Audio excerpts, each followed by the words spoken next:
Hello YouTube, Dave here again. So I'm back with I guess you can call it a campaign update. So this is the story of what happened with my Lost Mine of Phandelver group just this past weekend. So I ran got to run another session of that campaign, and while not really as many interesting things necessarily happened in this adventure as some of the previous sessions, I still thought I would continue along with the session by session recap because people seem to be enjoying these videos and I enjoy making them.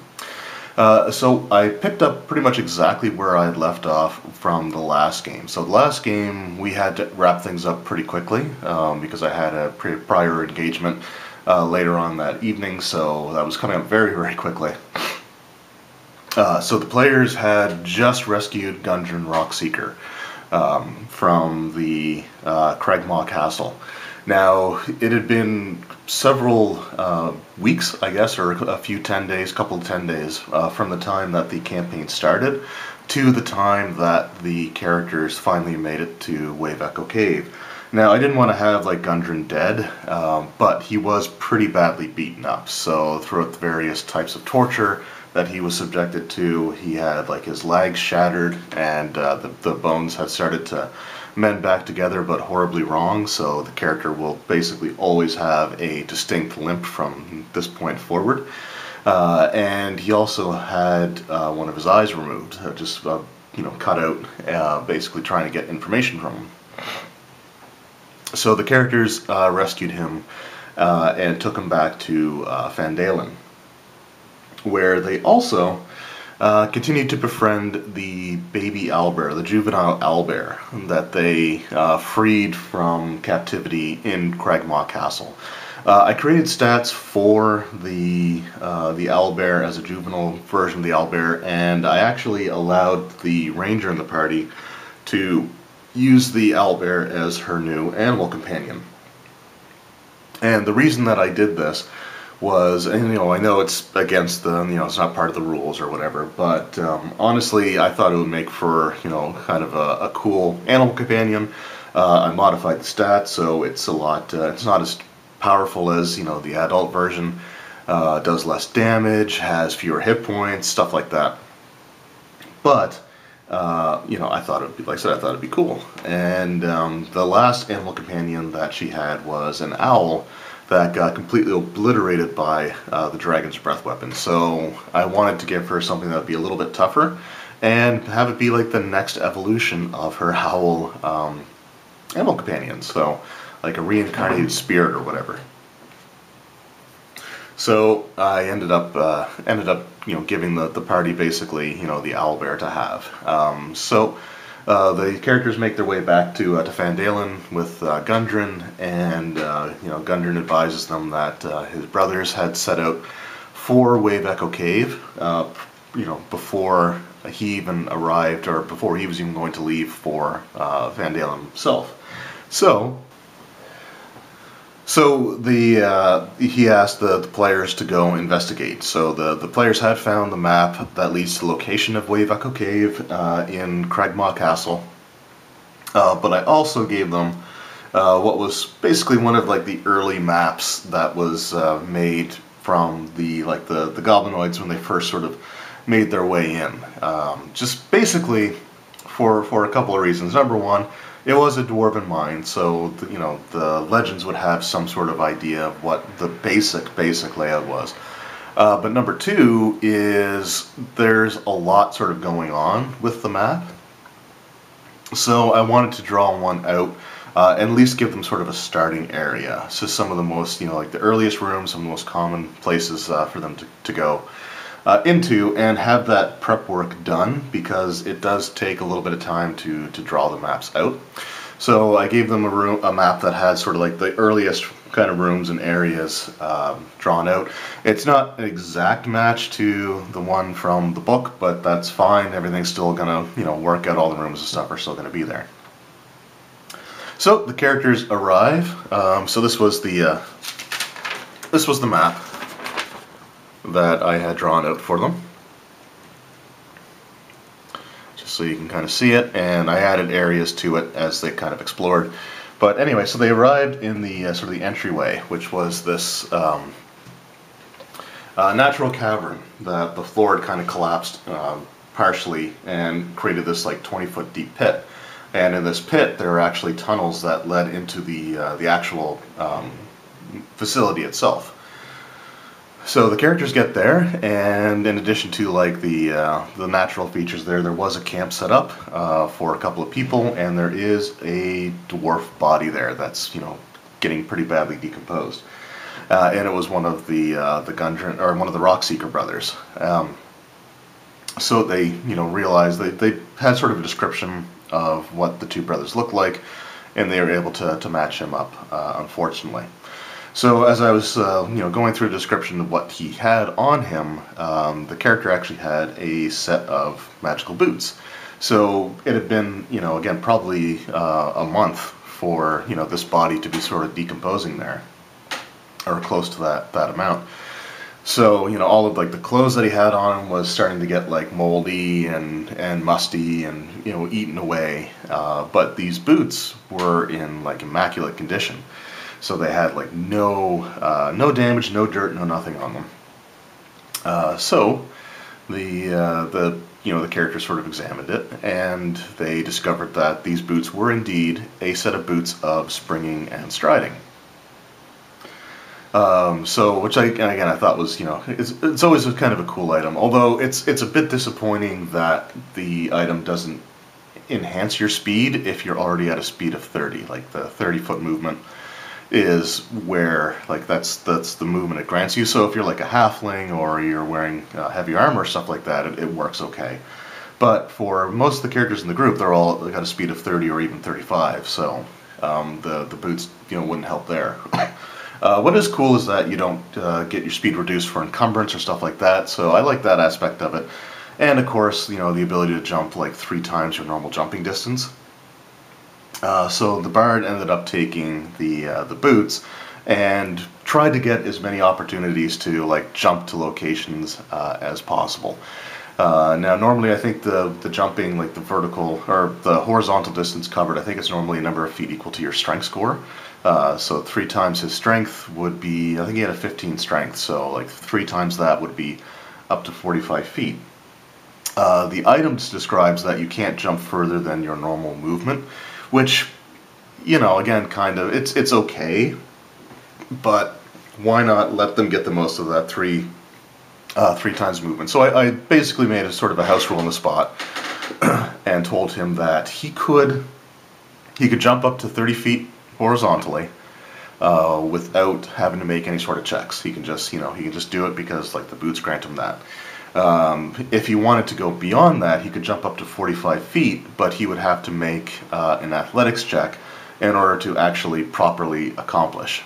So he would either fall short if he failed, or if he failed spectacularly, then he might end up like face planting or stuff like that, or being sort of out of control of where he jumps. It never really came up, but again, the situation may arise, so why not let him do something if it potentially be cool. So he took the boots and they go down into the pit, and they make their way to the east. So there was a northwestern tunnel, and then there was an eastern tunnel. So they went through like the eastern tunnel, where they were set upon by a group of sturges. 10 sturges to be precise. And the fight went pretty quickly, although the sturges did manage to do a fair amount of damage to some of the party members. In particular, they also managed to do a fair amount of damage to the owlbear by like attaching themselves and draining the blood and stuff like that. So, but they got through the fight relatively quickly. And then they made their way down to the 2 southern rooms, which were relatively uneventful, except for like this area here had, I think it was like 9 skeletons or something like that. So pretty much all throughout these tunnels so far, in the early parts of the dungeon, they're just kind of like the floors are littered with the bones of the dwarves that used to run they used to own the location, own the mine, own and operate the mine, and the orcs that had come in and invaded it and ended up, getting basically this huge battle. So there were skeletons like all over the place. So in this particular room, several of the skeletons animated, and they, you know, just kind of went through and did their thing, which was fine. It was a pretty quick fight. Nothing too eventful. The cleric used turn undead, and they kind of all bunched up in the corner, where the bard dropped a shatter spell, so that it basically, you know, obliterated, you know, half the group sort of right then and there. And then after that, they made their way up into this sort of storage area. They made their way up here. I can't remember what they fought there. I can't remember if they actually fought anything. Yeah, I don't think there was actually an encounter in that room. However, the players wanted to search for like hidden treasure and stuff like that, so I let them, you know, make their rolls. And one of the things that, you know, this room was supposed to really have nothing in it as far as like treasure or valuables go. But, you know, I don't necessarily always want to just say, well, there's nothing of value in this room, so don't worry about it, kind of thing. So most of the players rolled pretty poorly anyway on their checks. However, the player playing the bard rolled a natural 20. And I'm the kind of DM who hates to see a natural 20 go to waste. Now, it's not something that I'm always going to do, but in this situation, I felt, you know, kind of obligated to let something come out of that natural 20. So I just rolled randomly on the random treasure chart on like the treasure hoard for levels like 1 through 4, and they got some pretty decent stuff. They got some gold and silver, and they also got, I think it was a scroll as well that was in there. There was like a scroll of fireball, I think is what it ended up being, what I rolled. But they ended up, you know, getting some of these things, and like, so the treasure wasn't actually in the adventure, but I wasn't going to let that nat 20 go to waste, you know. Mostly because it was a situation where I had actually contemplated saying that, no, there's nothing there, you don't need to bother rolling. But because I let them roll, and, you know, the guy rolled the 20, I didn't want to, you know, waste that by saying, yeah, there's nothing there. It just, because rolling a natural 20 is usually pretty exciting, and they, you know, the whole group responded pretty favorably to seeing this nat 20, so I didn't want to disappoint. So I, you know, rolled up a random treasure, and I'm not too worried about it. If they get a couple of extra, you know, lower level magic items, that's totally fine. So they moved on to another area here that had, so this part in particular up here was partially collapsed room, but there was a storage room up in this chamber here. And the description of the room had that there was like basically a whole bunch of barrels and stuff that were split open and ruined with the passage of time. But again, the players wanted to search it, and again they rolled pretty decently high. So I thought, you know, why not? This wasn't treasure, but I still wanted to have something sort of interesting in the room. So the barrels were basically like dwarven, you know, dwarven mead, dwarven spirits, stuff like that. You know, what dwarves would use for, you know, water and hydration. So I said, well, one of the barrels, you actually find that there's a single barrel in the room that's not ruined. And it's like, you know, it's this you know, decent sized barrel, and you know, they go to check it out, and I had it filled with dwarven spirits, basically like dwarven vodka, or whatever you want to say, that had been sitting, aging, and fermenting for over a century. Because I mean, the other barrels had been there so long that they were ruined by just the passage of time alone, based on their description. So, you know, they had this one barrel that had this, like, this alcohol that had been sitting there for quite some time. So basically, it had been sitting in there and fermenting for so long that, you know, like, the alcohol content was probably over 100%, because dwarves would find a way to make that possible. The ranger and the warlock decided that they didn't really want anything to do with that. However, the bard and the cleric decided that they were going to take some drinks from this really high concentration of alcohol that's been sitting there for a long time. So the bard said he wanted to take basically the equivalent of just a couple shots of the stuff. But the cleric decided, like, they found some tin cups and stuff in the room. And, like, tin cups basically around the size of sort of your average coffee mug kind of thing. And so she said that she wanted, the cleric was going to take, like, 2 full-sized, drinks from these cups. And as the DM, I felt obligated to, use the "Are you sure?" line to let them know that maybe that's a bad idea. But they decided to follow through with it. So they took their drinks, and I had them make Constitution saving throws. And the DC was, I think it was, I set it for like 11 or 12 for the bard. But for the cleric, I set it at like 15 or 16 or something like that. Because the bard only had a couple of, smaller sips or whatever, while the cleric downed 2 whole, like, mugs. And it actually kind of reminds me of the, if anyone watches Parks and Recreation, my fiance and I are huge into that show right now. But the character Ron Swanson, when he kind of falls back in with his first ex-wife, there's a scene where, like, Ron's mother comes and has this bottle of, like, the Swanson moonshine, which the legal purpose was to strip paint from boats, and Ron just picks it up and chugs the thing. And I just kind of had that image in my head with this cleric, except, it didn't go so well. So they both end up failing. The bard ended up failing only by a few points, but the cleric rolled a 3 on the die. So I think it was like a 10 total. Meaning that, failed by greater than 10, or by 10 or greater. So it's like, yeah, so both of you have the poison condition for the foreseeable future. And I didn't have them take any damage or anything, but it's like, yeah, you guys are poisoned, so you're at disadvantage on these sort of checks and stuff like that. And they decided that the best course of action would be to rest for the night.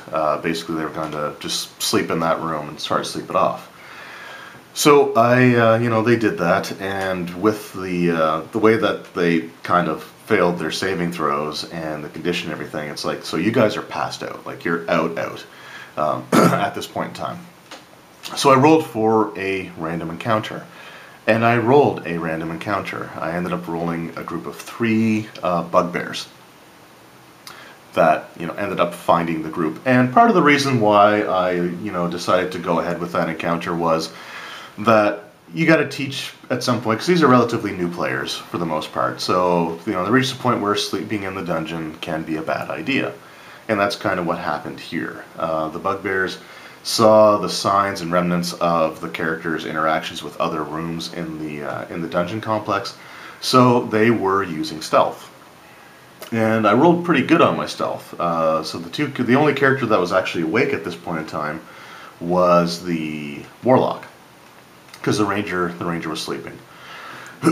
So I had the Warlock. I let him roll a perception check, and it did not go very well. So it was right around the same as his passive, and it was not enough to notice that they were coming in. So suddenly, he just kind of lost in his thoughts, kind of thing, and he snaps his head around and sees 3 bugbears entering the chamber. So there was the owlbear who was awake, and there was the warlock that was awake, and the warlock's imp was kind of riding on the back of the owlbear, kind of resting on his shoulders, type of thing. And anyway, they all failed their perception checks. I think I let everyone make a perception check, and they all ended up failing. So the bugbears enter the room without any problems, and they get a surprise round off. I actually forgot to roll their sneak attack damage on the surprise round, because the bugbears have an ability that they do plus 2d6 if they hit with an attack during a surprise round, but I completely forgot about that until like the second or third round of combat. So I didn't bother with it. It's like, that's fine. They did enough as it was. So one of the bugbears moved in on the owlbear, the second one moved in on the warlock, and the third one moved up to the nearest sleeping character, which happened to be the ranger. So they ended up making their attacks, and they did a fair amount of damage basically in the first round to the two awake creatures in the room. The ranger, unfortunately, when I rolled their attack against like the prone ranger, I ended up rolling a critical. I rolled nat 20. So the way I handle criticals, because I don't like the way it's handled in the 5th edition player's handbook. I just don't. You know, rolling twice the dice sounds cool, but you can roll pretty crappy, and I've done it so many times before in like 3rd edition D&D that I just always hated that rule. It's also funny because I'll watch like the Acquisitions Incorporated videos, like their gameplay sessions from the PAX conferences or conventions, and Chris Perkins pretty much always uses the same critical rule that I house ruled in from the first day that I got the 5th edition rules. So when I get a natural 20, and it works for the players and the monsters, so it's fair in that regard, they do maximum damage, plus they roll their weapon dice again. So Bugbears have a natural ability where they roll like double the dice. They roll an extra dice anyway. So they ended up, it was doing like 3d8 or something like that. So they did like the maximum amount for what they got with their weapons. So it was like 16 plus their strength, plus I rolled the extra like 2d8. And it ended up being almost enough to knock the ranger unconscious. The ranger was able to get up, but it was a huge just chunk of damage all at once, and just basically like, well, you're awake now, sort of thing. So the fight raged on, and the bard and the cleric were wondering if they were able to hear the fight, and it's like, well, you know, your guys are passed out. Like you failed your con saves. You drank enough that, you know, you're out. And if anyone's ever sort of been around people that had, you know, drunk in excess, you'll know that sometimes when they pass out, that's pretty much it. So it's like, if someone wants to spend a full turn trying to wake you up, then, you know, you can wake up.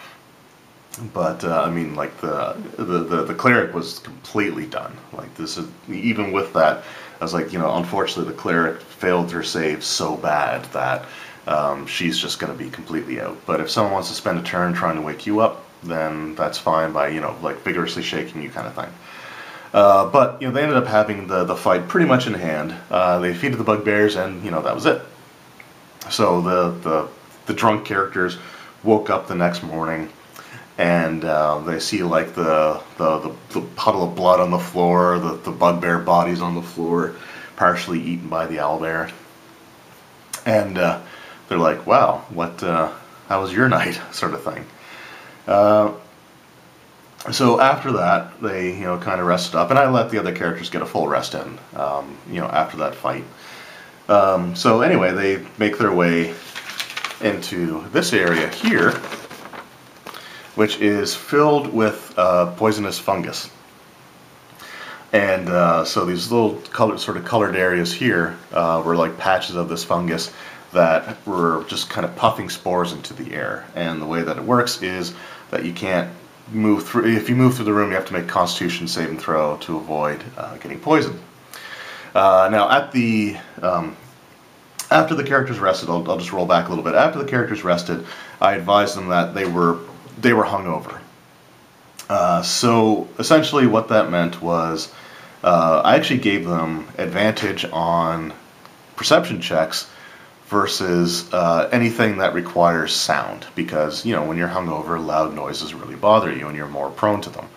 So it's like you have a chance to hear things better. The downside is that, you know, if you succeed on a perception check, because of the loud noise, you're considered stunned for like the round. The cleric just kind of looked at the spells that she already had prepared, and she's like, well, so what could end this condition? Like, it's like, well, if you had something like Lesser Restoration, which she had, so she cast Lesser Restoration on herself, removed because she was still poisoned, actually. Removed the poison condition, removed all the negative side effects from the hangover, and was good to go. So they move through this fungus patch where the spores permeate the air, and the cleric failed her saving throw again. So she got poisoned a second time. So she had to cast a second lesser restoration in order to sort of do away with that. So they entered the final room that they got through in this particular adventure. They entered through into this room here, which looks like it was a workshop of some kind. They enter the room, and this Wraith comes up from the like through the ground, sort of thing. And the players had a chance to sort of parlay with it because it did actually say something, to them. But they just decided to just kind of launch themselves at the thing. And actually, sorry, the critical damage from the Bugbears wasn't the 3d8 that I was thinking of. It was something else. So they did a lot of damage there. But the Wraith ended up going pretty early on in the combat, and I chose the targets randomly, sort of thing, and it went after the Ranger. And that's where the major crit happened. So the Wraith has an ability where they do, I think it was 3d8. Let me just check the stats here for him. Drain life, yeah. So yeah, this is where the big crit came in. So I got things a little bit jumbled up there. But the Wraith hits with an attack. It does 3d8 plus 3, and if when it hits you, the character has to make a Constitution saving throw, which has been sort of the bane of everyone's existence in this particular session. But if they fail, then their hit point maximum is reduced by the amount of damage that they took. So the Wraith rolled a natural 20, and the dice were out in the open so everyone could sort of see it. So the Wraith rolled a natural 20, and so again, my critical rules are maximum plus you roll the damage dice a second time. So that was 8, 16, 24 right off the bat, and with the amount that I rolled, it ended up getting up to like 38 points of damage. So the Ranger, I think, had 46, so they're up to like 4th level characters, so they were doing relatively okay. But the Ranger was, she failed her saving throw. So her hit point maximum right now is reduced to like 8 hit points. So, they asked how the Ranger was. It's like, well, she's at max, but her max is not very impressive. It's less than it was when she was a 1st level character. But they got through the fight with the Wraith all right. Now, I have talked about how I want to do the life drain sort of things, and how I don't really like the idea that everything just comes back when you rest. So the way that I'm going to, we haven't gotten to this yet because we kind of ended the fight, and I just said, we'll end things here for the session. But the way that I plan on dealing with the life drain is that after taking a long rest, the character can spend some hit dice, and whatever they roll on their hit dice plus their Constitution modifier, that's the amount of maximum HP that they gain back. Now, so that she can roll all of her hit dice if she wants, or she can just roll a few of them. But we'll go through. We'll kind of cross that bridge when it comes.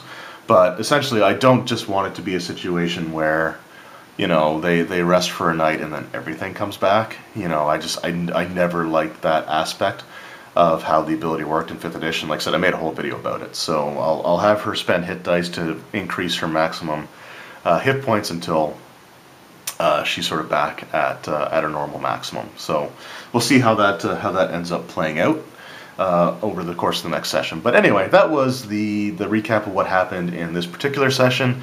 So let me know in the comments below if you guys ran through the Lost Mine of Phandelver and Wave Echo Cave. How did some of your experiences go? What kind of things did you have in there? Like I said, I improvised a few things in this particular adventure, or this particular session, because I just kind of like to do that anyway, and just sort of react to the checks that the characters make, the results of some of those things. But, you know, overall, it was a lot of fun, even though pretty much everybody failed almost every Constitution saving throw that they had to make, especially the crucial ones.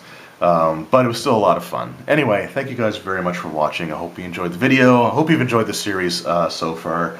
And next week, I'm actually going to do another one of these videos, even though I'm not running another session of this next week. But what I'm actually going to do is discuss the very first session. Because I started doing these recaps sort of later on, and I think I actually started with the fight with Venomfang. I think was actually the first one of these videos that I've done for this campaign. So I'm actually going to go back and sort of fill in the void and sort of discuss the very beginnings of the campaign and sort of get through like the Cragmaw hideout and the Red Brands. So I'll sort of tell that story next week. So anyway, thank you guys very much for watching. You know, thank you for your basically your feedback and saying, you know, and the positive response that I've gotten to these types of videos, because I like doing these. Anyway, once again, thank you guys. I hope you enjoyed, and we'll see you next time. Take care.